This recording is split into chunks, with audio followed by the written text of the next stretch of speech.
musu yadda ake cewa salasatul la kafin mutum uku ba na iya biyan su abin da suka yi min, mutum uku ba zan iya biyan su ba in sun min wani alheri. Aka ce su wane ne? Ya Abdullahi dan Abbas ya ce rajulun bada'ani bis salam, duk wanda ya gani ifara min sallama masoyina ne, alama yana kaunata, shi yasa yana gani na sai ifara yi min sallama, ba zan iya biyan shi ba. Yace wa rajulun wasa ali fil majlis, mutumin da ina zuwa ana zaune a majalisi sai igusa yace bismillah bismillah ga waje, kaga alama ce ta me, ta kauna, yana son ka shi yasa yake matsa maka.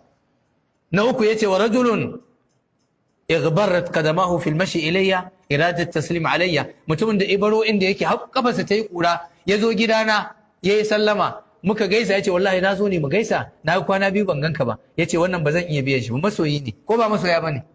Masoya ne, duk wanda ima wannan yana kaunar ka ne. Sai yace amma akwai fa amma rabi, akwai na hudun su fala yukafihu anni illa Allah, ni ba zan iya biyan shi ba sai dai Allah ya biya shi.